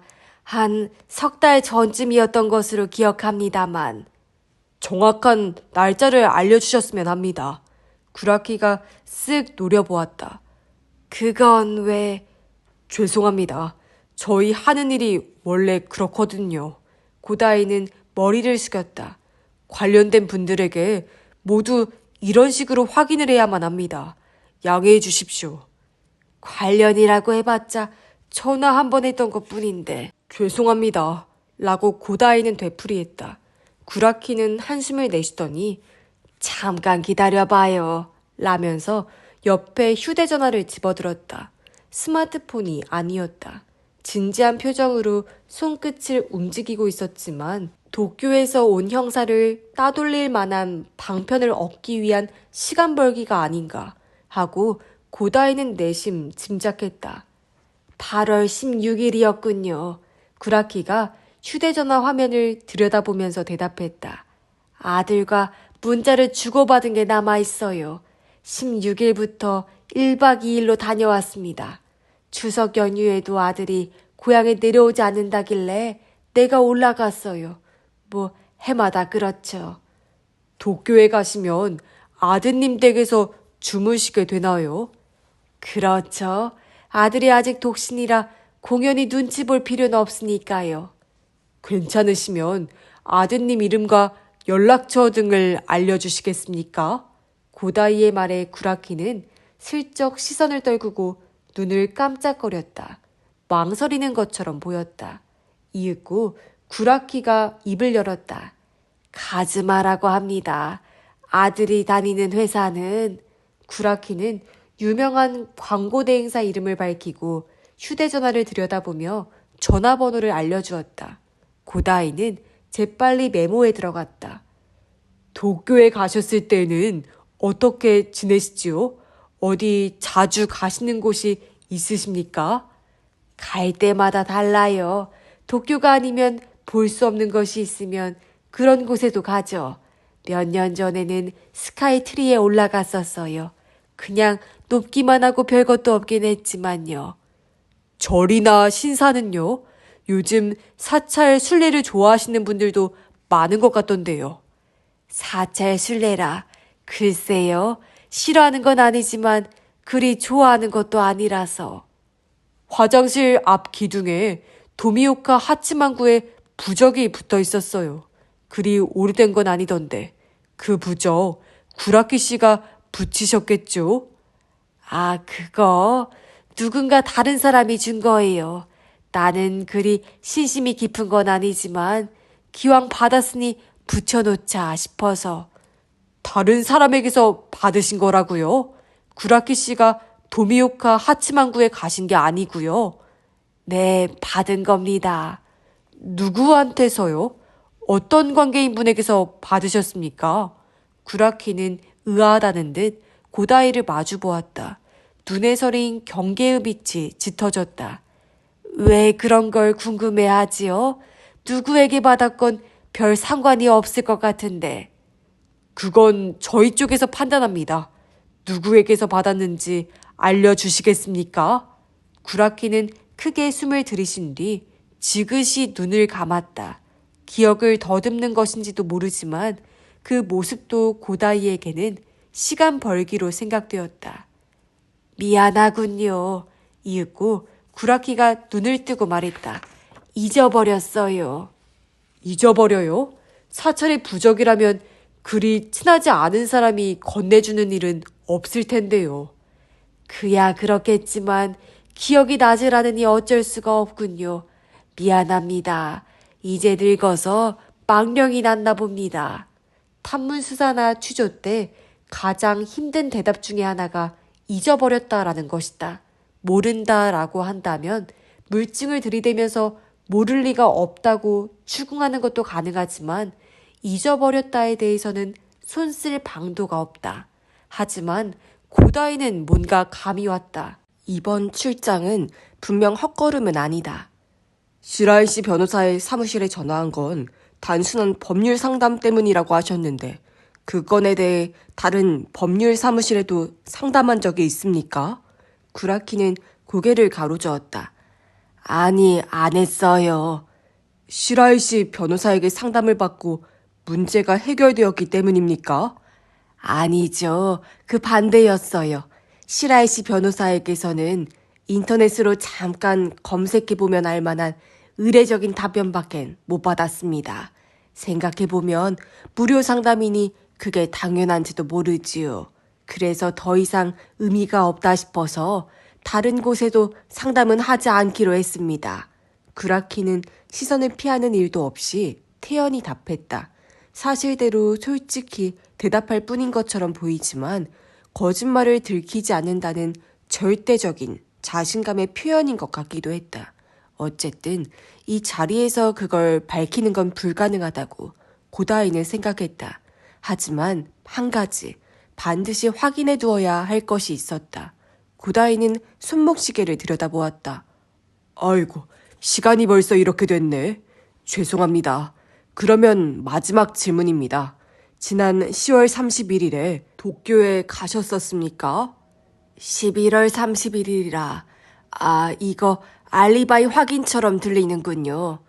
실례인 줄은 알지만 관련된 모든 분들께 똑같이 하는 질문입니다. 양해해 주시면 고맙겠습니다. 구라키는 씁쓸한 표정으로 고개를 돌렸다. 벽을 올려다본 것이다. 거기에 달력이 걸려 있었다.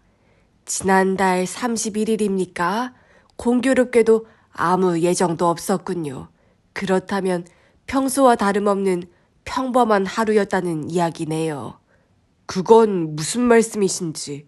구라키의 얼굴이 고다이 쪽으로 되돌아왔다. 어디인가 외출하는 일도 또 누군가 찾아오는 일도 없었다는 이야기예요. 여기 집에 있었습니다. 하루 종일. 그걸 증명하는 건 증명까지는 못하지요. 구라키가 즉각 답했다. 그날의 알리바이는 없어요. 유감스럽지만. 비굴한 기색이라고는 털끝만큼도 느껴지지 않는 답변이었다. 그 자신감이 어디에서 오는 것인지 이제부터 차근차근 밝혀내야 할지도 모른다. 라고 고다이는 생각했다. 다시 한번 손목시계를 들여다보았다. 낮 12시를 지나가고 있었다. 알겠습니다. 이제 끝났습니다. 바쁘실 텐데 죄송합니다. 고다이가 자리에서 일어서자 구라키도 따라 일어섰다. 미안합니다. 아무래도 내가 별로 도움이 안 된 것 같군요. 아니요, 그건. 고다이는 구라키의 얼굴을 정면으로 바라보았다. 아직은 어떻다고도 이야기할 수 없겠지요. 그렇습니까? 구라키는 시선을 피하려고 하지 않았다. 안녕히 계십시오. 하고 고다이는 머리를 숙이고 현관으로 향하려고 했다. 형사님! 이라고 구라키가 불렀다. 한 가지 제가 잘못 말한 게 있군요. 잘못 말한 거요? 마지막으로 도쿄에 갔던 날짜, 방금 전에 아들 추석 휴가 때 다녀왔다고 했었는데 그 뒤로 제가 한 번 더 다녀온 걸 깜빡했네요. 고다이는 수첩을 꺼냈다. 그건 언제였습니까? 10월 5일이에요. 별다른 이유는 없고 그저 아들 얼굴을 보고 싶어서 훌쩍 신칸센을 탔어요. 매번 그렇듯이 1박만 하고 그 다음날에 돌아왔습니다. 별반 인상에 남는 일도 없었던 터라서 깜빡 잊어버렸네요. 10월 5일, 고다이는 잽싸게 머리를 굴렸다. 시라이시 겐스케가 처음으로 몬젠 나카초에 들렀던 날이 10월 7일이다. 왜 구라키는 고다이가 자리를 뜨기 직전에야 이런 말을 해주는 것인가? 실제로 지금까지 깜빡 잊었기 때문인가? 그렇다면 별 수 없다. 하지만 그 밖에도 생각해 볼 수 있는 경우는 없을까? 고다이는 구라키의 아들의 연락처를 물었고 메모도 했다.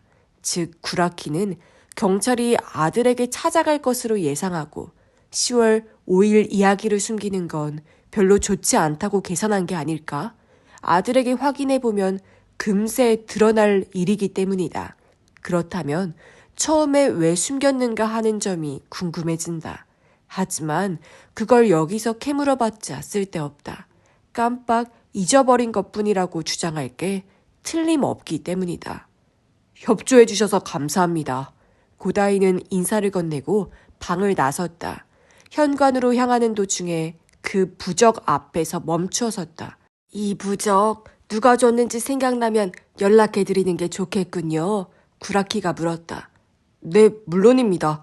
꼭 부탁드립니다. 네, 생각해 보리다. 기억이 날지 어떨지는 모르겠지만 잘 부탁드립니다. 구두를 신고 고다이는 다시 한번 구라키를 올려다보았다. 또 뭔가 여쭤볼 게 있으면 다시 찾아뵙도록 하겠습니다. 구라키는 한순간 불쾌한 듯 미간을 좁힌 뒤에 짧게 고개를 끄덕였다.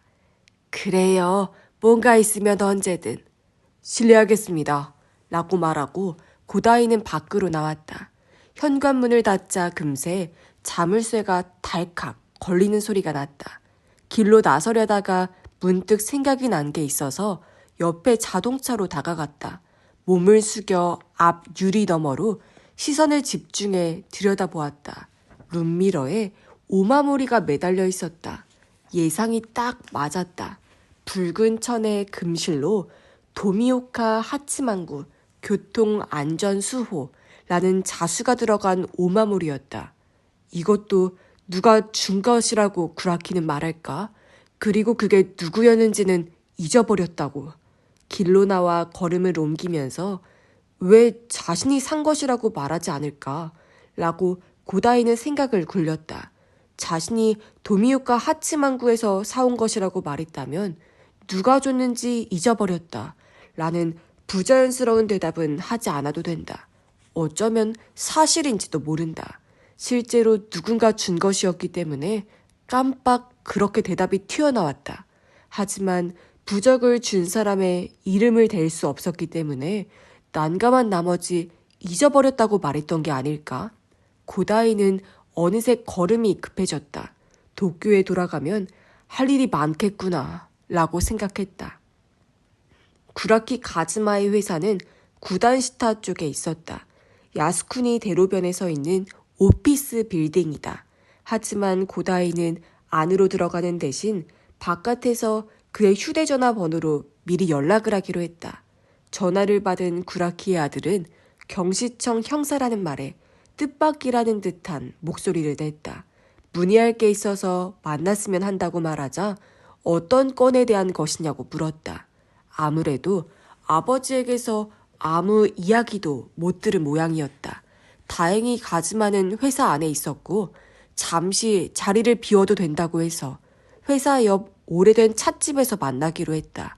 오늘은 나카마치도 함께 나왔기 때문에 안쪽 테이블석에 나란히 앉아 기다렸다. 구라키는 대체 무슨 생각인 거죠? 나카마치가 말했다. 경시청 형사가 찾아갈지도 모른다고 왜 아들한테 알리질 않았지? 그런 일은 없을 거라고 생각했을까요? 아니, 그건 절대 아니지. 고다이는 딱 잘라 말했다. 그 아저씨 여간 내기가 아니야. 자신이 의심을 받는다는 것도 눈치챘고 내가 아들에 대해서 물어본 이유도 잘 알고 있을 거라고. 분명 아들에게 미리 이야기해봤자 별 의미가 없다고 생각했겠지. 괜히 서로 말을 맞춰 놓으면 도리어 역효과가 날 거라고 예상했기 때문에 12월 5일에 상경했던 걸 자진해서 털어놓았던 게 아닐까? 그렇겠네요. 둘이 말을 맞춰서 10월 5일에 상경했던 걸 감출 수도 있었을 텐데 그러지 않았잖아요. 맞아, 그거야. 설령 구라키는 이번 사건과 관련이 있더라도 아들 쪽은 관계가 없는 게 아니겠어? 고다이는 신중한 말투를 썼지만 마음속으로는 이번 사건과 관련이 있는 건 물론이고 구라키가 분명 범인이다 라고까지 생각했다. 시라이 씨에게 전화했던 것, 그 뒤에 시라이 씨가 몬젠 나카초에 나간 것, 그리고 기둥의 부적과 차 안의 오마무리, 모든 것이 너무나도 수상쩍었다. 그 점에 대해서는 상사들도 동감이어서 이미 다른 형사들에게 구라키의 주변 인물을 샅샅이 조사해보라는 지시가 내려졌다. 또한 몬젠 나카초에서는 구라키의 얼굴 사진을 손에 들고 여러 명의 형사들이 탐문 수사 중일 터였다. 찻집 문이 열리고 한 남자가 들어왔다. 30살 전후일까? 콧날이 반듯한 단정한 생김새였다. 구라키 아들이다 라고 고다이는 바로 알아봤다. 부친과 눈매가 붕어빵처럼 닮았다. 다른 손님은 커플이나 여성 일행이다. 남자는 고다이 쪽에서 시선이 멈추더니 약간 긴장한 표정으로 다가왔다. 고다이와 나카마치가 자리에서 일어섰다. 전화 주신 분입니까? 그렇습니다. 일하시는 중에 미안합니다. 고다이는 경시청 배지를 꺼내는 대신 명함을 내밀었다. 구라키 가즈마는 명함을 보고 의아한 듯 미간을 좁혔다. 수사 1과라는 명칭에 반응을 보인 것인지도 모른다. 그곳이 살인 등의 강력 사건을 담당하는 부서라는 건 요즘에는 일반인들 사이에도 잘 알려져 있다. 가즈마가 당황스러운 얼굴로 자리에 앉는 것을 보고 고다이와 나카마치도 다시 엉덩이를 내렸다. 백발의 마스터가 물을 가져오자 가즈마는 커피를 주문했다. 그래서 문의하실 일이라는 게 뭡니까? 정말 궁금한데요. 가즈마는 아마도 솔직한 마음을 토로한 것으로 보였다. 전화로는 자세히 말씀드리기 어려운 일이라 이렇게 찾아올 수밖에 없었죠. 실은 아버님에 대해 몇 가지 여쭤볼 게 있습니다. 아버님? 가즈마는 어리둥절한 기색이었다. 전혀 예상조차 못한 눈치였다. 아버님이라면 저희 아버지 구라키 다스로 씨 말입니까? 물론 그렇습니다. 가즈마는 무슨 영문인지 모르겠다는 기색으로 연거푸 눈만 꿈뻑거렸다. 아버지가 뭔가 나쁜 일을 했습니까? 저희 아버지 지금 아이치현 안조시에서 사시는데요. 알고 있습니다. 그래도 이따금 상경하시는 모양이던데요. 네, 그건 그렇지만 최근에는 언제 오셨죠? 잠깐만요. 가즈마는 가볍게 양손을 내밀며 고다이와 나카마치의 얼굴을 번갈아 보았다. 이건 어떤 수사죠? 아버지가 관련된 일인가요? 그걸 먼저 이야기해 주시지 않으면 저도 대답하기가 어렵습니다. 그러다 나카마치가 옆에서 너무 빡빡하시네 라고 웃음을 머금은 투로 말했다. 어떤 수사가 되었든 아버님이 언제 도쿄에 왔었는지는 대답해 주실 수 있잖아요. 기분상의 문제라고나 할까요? 가즈마는 강한 시선으로 쏘아보며 말했다. 프라이버시가 걸린 문제니까 그 정도는 미리 밝혀주셔야 하는 게 아니냐는 뜻입니다. 분위기가 약간 험악해지려는 참에 마침 커피가 나왔다. 하지만 가즈마가 손을 대려고 하지 않아서 우선 차부터 라고 고다이는 웃음을 건네며 말했다. 여기 커피가 유명하다고 들었어요. 식어버리면 아깝잖아요. 일단 마시고 이야기하죠. 열심히 권하자 마지못한 듯 가즈마는 커피에 우유를 따랐다. 살인사건입니다. 고다이는 가즈마가 커피잔을 입가로 가져가기 전에 말했다. 도쿄에서 한 사람이 살해됐어요. 그래서 피해자와 접촉했던 인물, 접촉했을 가능성이 있는 인물들을 모두 찾아다니는 중이죠. 접촉이라는 건 직접 만나지 않았더라도 전화나 메일, 편지 등을 주고받은 것도 포함됩니다. 그 속에 저희 아버지 이름도 있었다는 건가요? 가즈마는 커피잔을 들어올린 채 물었다. 네, 그렇습니다. 전화를 하셨어요. 가즈마는 커피를 한 모금만 마시고 잔을 내려놓았다. 어떤 분에게 전화했었는지 알려주실 수 없는... 그건 우리 입으로는 밝힐 수 없는 사안이에요. 꼭 알고 싶다면 아버님께 직접 여쭤보시면 될 겁니다. 아버님은 아시니까요. 아버지를 만나셨어요? 며칠 전에 다녀왔습니다. 그때 가즈마 씨의 직장과 연락처를 알려주셨고요. 하지만 아버지는 그런 얘기는 한마디도... 아버님도 나름대로 생각이 있으시겠지요. 어쨌든 이걸로 대략적인 내용은 말씀드렸어요. 어때요? 대답해 주시겠습니까? 최근에 아버님이 도쿄에 오셨던 건 언제였지요? 잠시만 이라면서 가즈마는 스마트폰을 꺼냈다. 손끝이 화면을 터치하는 걸 보니 아마도 스케줄을 확인하는 모양이다. 10월 5일이네요. 가즈마의 대답은 이쪽이 예상한 대로였지만 그 뒤에 이어진 말이 마음에 걸렸다. 정확히 말하면 10월 6일이지만요. 고다이는 저도 모르게 하는 소리를 흘렸다. 그건 무슨 말씀이죠? 5일 몇 시쯤에 도쿄에 도착했는지는 제가 알지 못하거든요. 저희 집에 들어오신 건 날짜가 바뀐 오전 1시쯤이었습니다. 그때까지 어디서 뭘 하셨는데요? 자세한 건 모르겠어요. 물어봐도 여기저기 돌아다녔다고만 하시니까요. 도쿄에 올 때마다 그러시니까 저도 무심코 그런가 보다 했어요. 오실 때마다 그렇다니. 그러면 아버님과 저녁을 먹는 일도 없었어요? 처음 한동안은 같이 식사도 했는데 벌써 몇 년째 그럴 기회가 없었어요. 저도 아버지 시간에 맞춰서 일정을 조정하기가 힘들었고 다음날 아침을 같이 하는 정도였죠. 부자간에 길게 얼굴을 마주하고 있어봤자 할 얘기도 별로 없고요. 아버님은 다음날에는 바로 본가로 내려가셨어요? 그러셨을 텐데 정확한 시각까지는 모르겠네요. 근처에 아침 일찍 문을 여는 식당이 있어서 거기서 같이 밥 먹고 그 앞에서 헤어졌으니까요. 도쿄에는 자주 오셨던가요? 두세 달에 한 번 정도? 이건 구라키의 진술과 일치한다. 가즈마 씨는 도쿄에 온 지 몇 년이나 됐어요? 대학을 4년 만에 졸업하고 그대로 취직해서 11년째니까 15년이네요. 아버님이 도쿄에 놀러 오신 건 언제쯤부턴가요?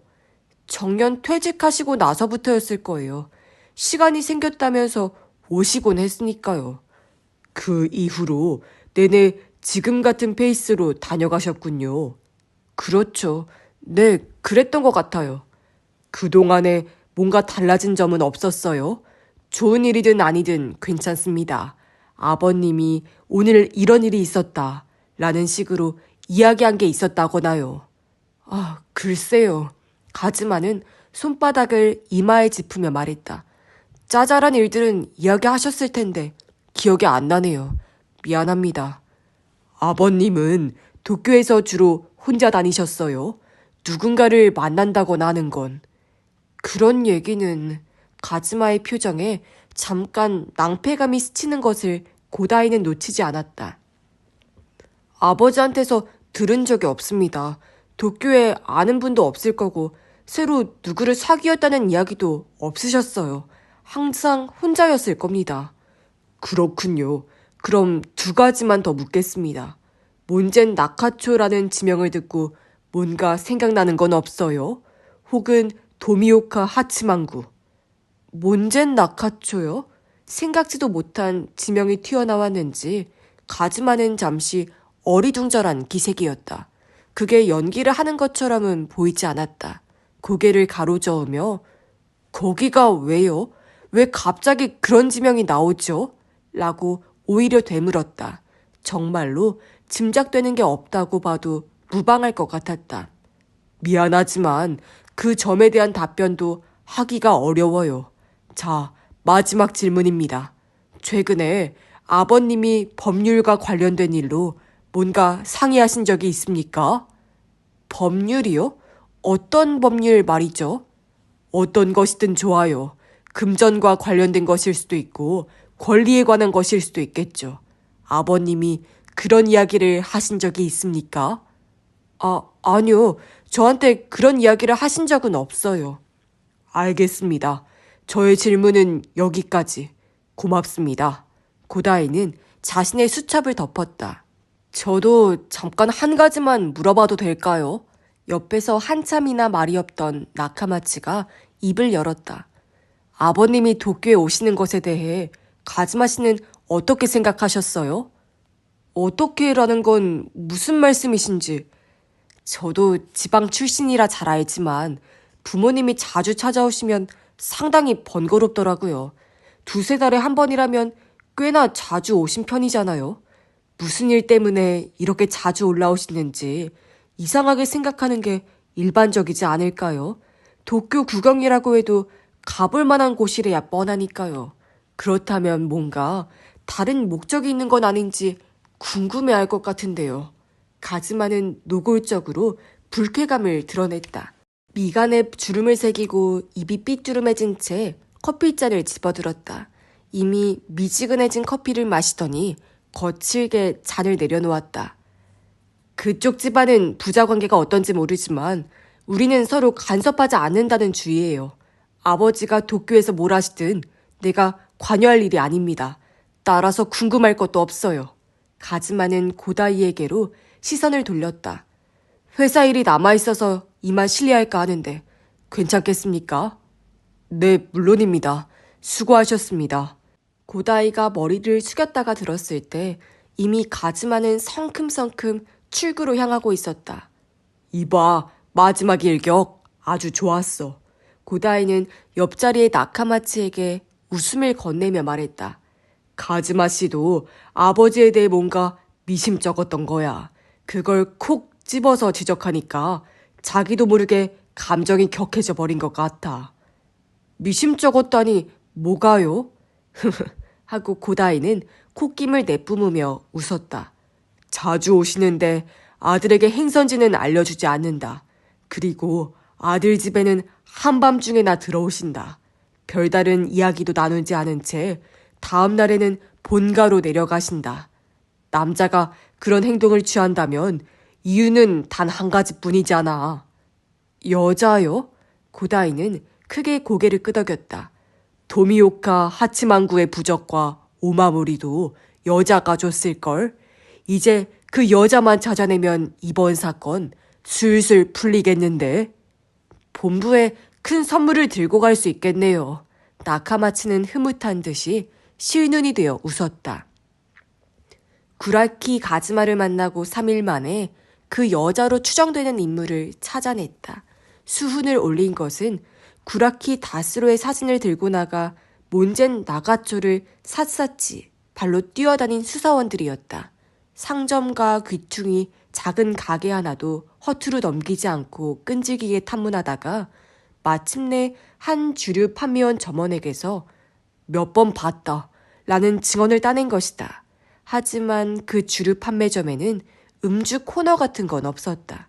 점원이 구라키를 목격한 것은 근처의 작은 식당에서였다. 손님에게 파는 술이 떨어졌다는 연락을 받고 급히 배달을 나갔다가 그 식당 손님으로 카운터석에 앉아있는 구라키 다스로를 봤다는 것이었다. 그 식당은 아스나로라는 곳이었다.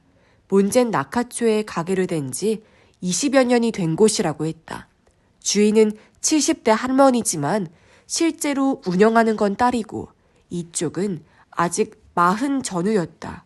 66살이 된 구라키와 관련이 있는 여자로서 충분히 고려해 볼 만했다. 이 건은 자네들이 잡은 거야. 가서 이야기 듣고 와.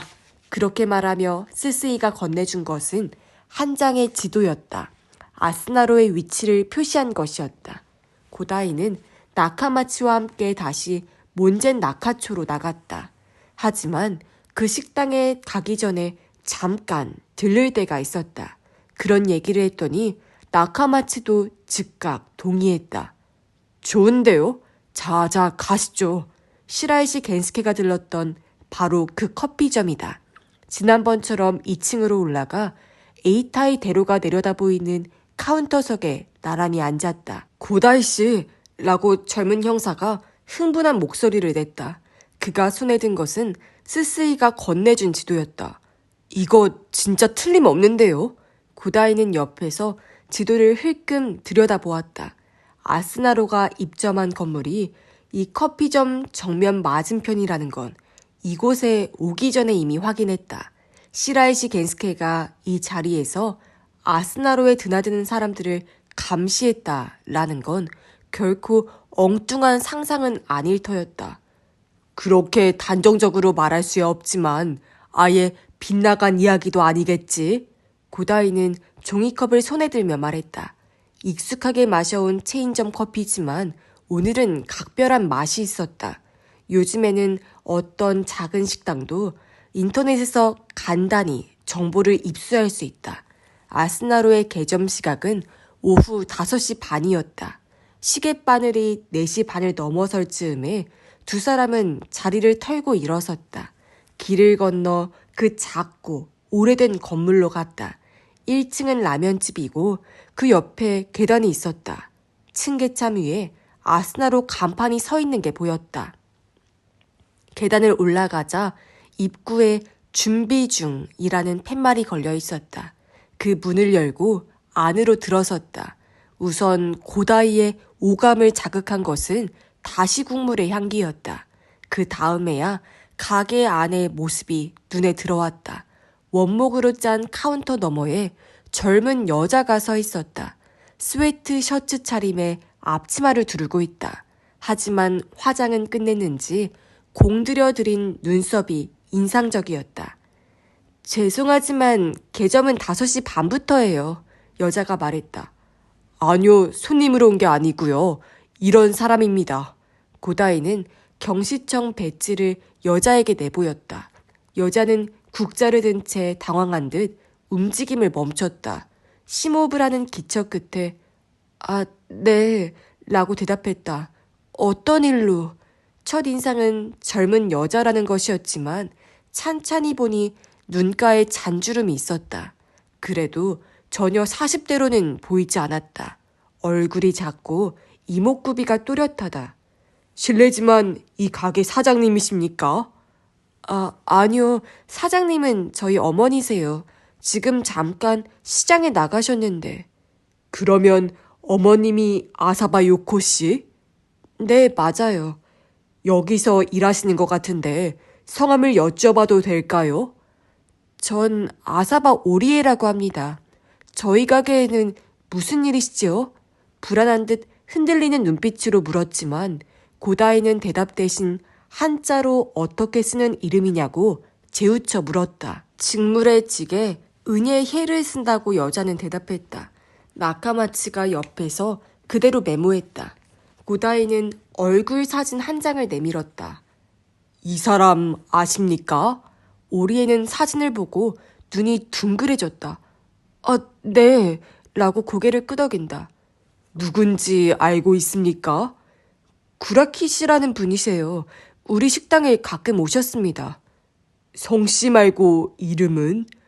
아마 다스로 씨였던 것 같은데 제가 잘못 알고 있는지도 모르겠어요. 오리에의 말은 그리 자신이 없다는 듯한 투였다. 둘이 남녀 관계를 맺었다면 모를 리가 없다. 어쩌면 교묘한 연기일 가능성도 있다. 이 세상 여자들은 모두 배우라는 건 고다이가 지금까지 형사 생활의 경험에서 얻은 교훈이다. 최근에 이곳에 온 건 언제셨나요? 오리에는 고개를 갸우뚱했다. 아마 지난달 초였을 거예요. 얼마나 자주 왔습니까? 1년에 몇 번 오시는 정도세요. 연달아 찾아주시기도 하고 한참 뜸하신 적도 있고요. 언제쯤부터? 정확한 건 기억이 안 나는데 아마 5, 6년 전쯤 분이었던 것 같아요. 가즈마의 말과 일치한다.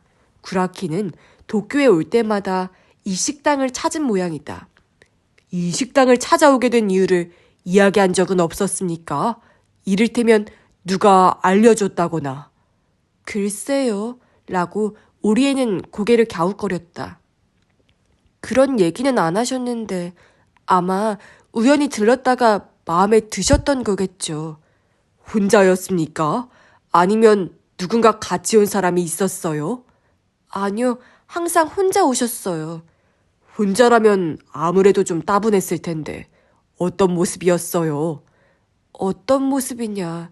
그야 이런 밥집이니까 식사도 하시고 술도 드시고. 대체로 몇 시부터 몇 시쯤까지였어요? 7시쯤에 오셨던가? 그리고 폐점 때쯤까지 계셨어요. 폐점 시각이 어떻게 되지요?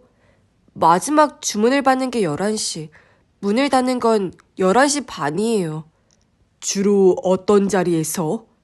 네? 우리 애는 빈틈에 찔린 듯한 얼굴이 되었다.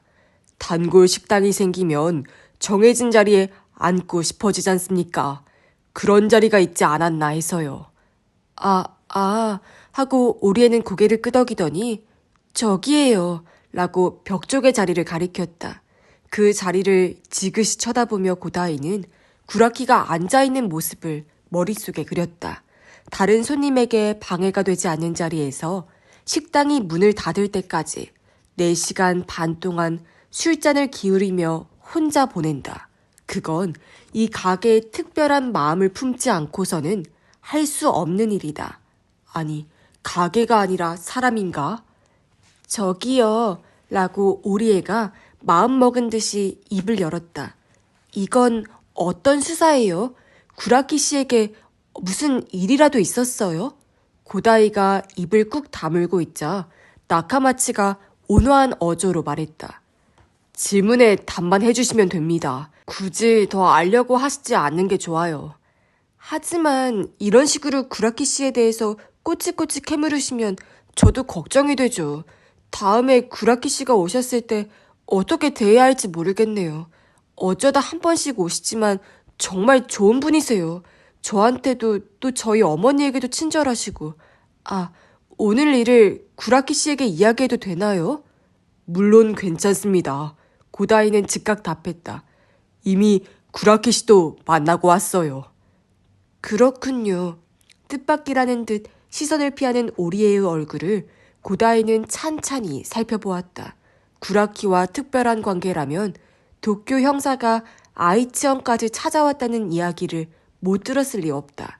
하지만 물론 그 표정을 고지고대로 믿어줄 생각은 없다. 여자는 모두 배우다. 라고 새삼 자신에게 되뇌었다. 꼬치꼬치 캐물었다고 하셨는데 우린 아직 별다른 질문도 안 했어요. 고다이는 오리에의 단정한 얼굴을 똑바로 마주보며 말했다. 본격적인 질문은 이제 시작이죠. 구라키 다스로라는 인물에 대해 아시는 걸 모두 이야기해 주시겠습니까? 어떤 사소한 것이라도 좋아요. 나카마치, 메모할 준비 됐지? 네, 언제든 가능합니다. 나카마치는 작은 노트를 펴놓고 있었다. 볼펜을 그 노트에 댄 채 오리에를 향해 재촉하는 눈빛을 던졌다. 저는 별로 아는 게 없는데 구라키 씨가 자기 얘기는 거의 안 하시는 분이라서 아이치현에 사시는데 아들이 여기 도쿄에 와 있다고 들었어요. 그 아들을 보러 올라온 김에 저희 식당에도 들르셨던 것 같아요. 오실 때마다 아이치현 선물을 들고 오셨죠. 그것 말고는 오리에는 고개를 기울이며 생각에 잠긴 표정을 보였다. 주니치 드래건즈 팬이신 모양이에요. 별다른 취미가 없어서 정년 퇴직 후에 시간을 어떻게 떼어야 할지 난감하다고도 하셨고 그 밖에는 한숨을 내쉰 뒤 천천히 고개를 저었다. 죄송합니다. 이런저런 이야기를 들었을 텐데 지금 얼른 생각이 나질 않아서요. 그러면 나중에 시간 나실 때 다시 생각해 봐주세요. 어차피 몇 번 찾아뵐 것 같으니까요. 고다이의 말에 오리에는 우울한 듯 미간을 좁혔다. 또 찾아오겠다는 거냐? 라고 얼굴에 뻔히 적혀 있었다. 이건 아마도 연기는 아니리라. 등 뒤에서 문이 열리는 소리가 났다. 돌아보니 베이지색 상의를 입은 자그마한 몸집의 여자가 놀란 듯 멀뚱히 서 있었다. 흰색 비닐봉투를 양손에 들고 있었다. 나이는 70살 전후로 안경을 쓴 작은 얼굴에 무수한 주름이 새겨졌다. 그래도 고다이는 오리에의 모친이라는 것을 한눈에 알았다. 얼굴이 꼭 닮았기 때문이었다. 아사바 요코 씨? 고다이의 물음에 그녀는 답하지 않고 카운터로 시선을 향했다. 경찰에서 나오신 분들이야. 오리에가 알려주었다. 구라키 씨에 대해 문의하실 게 있대. 네, 그렇습니다. 라고 고다이는 요코에게 배지를 내보였다.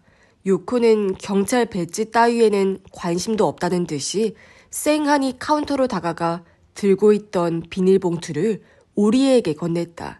그러고는 드디어 고다이와 나카마치 쪽으로 얼굴을 돌리면서 물었다. 구라키 씨가 뭔 사고라도 쳤어? 그건 아직 알아보려고 여기저기 이야기를 듣고 다니는 중이죠. 여기도 그렇고요. 그러셔? 어떤 수사인지는 모르겠는데 구라키 씨를 의심하는 거라면 잘못 짚으셨어. 그 사람이 나쁜 짓을 할 리가 없거든. 요코는 딱 잘라 말했다. 참고하겠습니다. 라고 대답하면서 고다이는 기묘한 느낌이 들었다. 방금 요코가 한 말에서 뭔가 걸리는 게 감지되었던 것이다. 그게 무엇인지는 자신도 알 수 없었다. 우리 가게 이야기는 구라키 씨한테서 들으셨어? 요코가 물었다. 고다이는 쓴 웃음을 지으며 짧게 손을 저었다. 그런 건 밝힐 수 없습니다. 우리는 그냥 물어보는 것에 답하기만 하면 된대요. 카운터 안에서 오리에가 비꼬는 뉘앙스가 담긴 어조로 말했다. 그러시구나. 그렇다면 얼른 끝내주셔. 개점 시간이 코앞에 닥쳤으니까. 게다가 이런 말을 하면 실례겠지만 나는 경찰이라면 옛날부터 아주 싫어. 그렇게 말하고 고다이를 올려다보는 요코의 눈에는 흠칫할 만큼 냉랭한 빛이 서려 있었다. 알겠습니다. 그러면 두 분께 묻겠는데요. 시라이시 겐스케라는 분을 아십니까? 변호사인데요. 내가 아는 사람 중에 그런 사람은 없네. 넌 어떠냐? 요코가 오리에에게 물었다. 그녀가 말없이 고개를 젓는 것을 보고는 모른다네 라고 고다이에게 말했다. 그렇습니까? 아참, 이 근처에 도미오카 하치만구가 있던데 거기는 가보셨던가요? 그야 가봤지. 바로 가까운 데 있으니까. 부적이나 오마모리를 구입하신 일도. 응, 샀어. 요코는 고개를 끄덕이고는 저거 봐. 저기도 있잖나. 라고 주방 벽을 가리켰다. 천장 가까운 곳에 구라키의 집에서 본 것과 비슷한 부적이 붙어 있었다. 구입한 부적이나 오마모리를 다른 사람에게 주신 적은요? 항상 나눠드리지. 자주 찾아주시는 단골 손님들한테. 구라키 씨에게는 어떻습니까? 구라키 씨? 아, 그렇지. 요코는 가볍게 손을 마주쳤다. 그러고 보니 구라키 씨한테도 드렸었네. 그게 몇 년 전이었더라? 한 3년 전이었나? 번번이 선물을 들고 오시니까 내가 담례 삼아 챙겨드렸어. 요코의 대답에 고다이는 생각을 굴렸다. 그 말을 들어본 한에서는 누구에게 받았는지 잊어버렸다는 구라키의 말은 역시 부자연스럽다. 왜 구라키는 이 식당에 대한 것을 애써 감추려고 했는지 그 점을 밝혀내지 않으면 안 된다. 두 분 이야기를 들어보니 구라키 씨와 스스럼 없이 지낸 모습이 눈에 선한데요. 다른 손님들 중에 구라키 씨와 친했던 분은 없었습니까? 글쎄, 누가 있었나. 보시다시피 이렇게 작은 가게니까 여러 번 얼굴을 마주하다 보면 당연히 서로들 친해졌겠지. 어떤 사람들인지 알려주시겠습니까? 그건 안 될 말씀이지. 요코가 피식 웃으면서 말했다. 꼭 알고 싶으면 영업시간 내에 와서 댁들이 직접 확인하면 될 거 아니야. 근데 꼭 손님으로 오셔야 해. 아까 그 배지 같은 걸로 또 들이대면 영업 방해로 고소해버릴 테니까. 고다이는 쓴 웃음을 지으며 고개를 끄덕였다. 네, 그러겠습니다. 형사님, 지금도 그래. 더 물어볼 게 있으면 다시 날 잡아서 오셔. 이제 진짜 발등에 불이 떨어진 참이라니까. 벽시계를 올려다보며 요코가 말했다. 그 순간 고다이는 조금 전에 느꼈던 기묘한 감각의 정체를 깨달았다. 억양이다. 요코의 말투에 미묘하게 사투리가 섞여 있었다. 그건 고다이가 최근에 어디선가 들은 말투와 흡사했다. 미카와 안조역에서 탔던 택시 운전기사의 말투다. 즉, 미카와 사투리 억양이다. 왜 그래? 요코가 의아한 표정으로 물었다. 아니요. 아무것도 아닙니다. 그러면 끝으로 한 가지만요. 지난 10월 31일에 평소와 똑같이 영업을 하셨습니까? 지난달 31일? 그 무렵에 임시 휴업한 적은 없네. 두 분 다 여기 가게에 나와 계셨군요. 나왔지. 감사하게도 장사가 잘 되어서 나 혼자서는 일이 벅차서 안 돼. 근데 그날 무슨 일이 있었어? 아니, 그건 좀. 아차차, 우리 쪽에서는 질문을 하면 안 된다고 했지. 요코는 입을 손으로 가리며 어깨를 움츠렸다. 정말 감사합니다. 괜찮으시면 두 분의 주소와 전화번호도 알려주시겠습니까? 요코가 얼굴을 찌푸렸다. 게다가 우리 집에까지 쳐들어올 생각이야? 아니요. 현재로서는 그럴 계획은 없지만 혹시나 해서요. 요코는 한숨을 내쉬며 옆에 있던 메모지에 주소와 두 사람의 휴대전화 번호를 적어주었다. 아사바 모녀는 도요초에 자리한 맨션에서 함께 살고 있는 모양이었다. 근데 두 분은 어디 출신이십니까? 고다이는 메모지에서 얼굴을 들고 요코를 응시했다. 오리에 씨는 어찌되었든 어머님 쪽은 도쿄 출신은 아니신 것 같은데요. 요코의 얼굴에서 표정이 스르륵 사라졌다. 방금 전까지 드러냈던 경찰에 대한 혐오조차 느껴지지 않는 얼굴이었다. 이윽고 그녀는 후 하고 긴 숨을 토해냈다. 카운터에 오리에와 눈을 맞춘 뒤 고다이 쪽을 향했다. 용케도 알아보시네. 난 아이치현 세토가 고향일세. 거기서 결혼해서 30 중반까지 도요가와라는 데서 살았고 도쿄로 올라온 건 우리 남편이 세상 뜨고 난 뒤였어. 그러시군요. 그렇다면 구라키 씨와는 고향 이야기도 나누시고 재미있었겠네요. 아니, 그런 이야기는 한 적 없어. 내가 아이치 출신이라는 것도 말을 안 했는데 뭘. 구라키 씨가 짐작은 했을 테지만 그런 걸 캐묻는 일은 없었네. 내가 말을 안 하니까 그런 얘기는 하면 안 되나 보다 하고 조심해 주신 모양이지. 그런 이야기는 하면 안 됩니까? 요코는 노맨 같은 얼굴로 심호흡을 했다. 여기저기 들쑤시고 다니면서 뒷조사를 할까봐 내가 여기서 미리 털어놓고 이야기함세. 아까 참에 내가 경찰은 싫다고 했는데 실은 그거 분명한 이유가 있어. 무슨 말씀이신지. 내 남편이 노맨이 표정을 짓기 시작했다. 눈에 핏발이 서고 뺨이 팽팽해지고 입가가 일그러졌다. 그리고 나타난 것은 깊은 슬픔의 표정이었다. 경찰이 죽였어. 주름살에 둘러싸인 요코의 입에서 신음하는 듯한 목소리가 흘러나왔다. 살인사건 용의자로 잡혀가서 그 길로 불귀의 객이 되어버렸다고. 유치장에서 목을 맸단 말일세.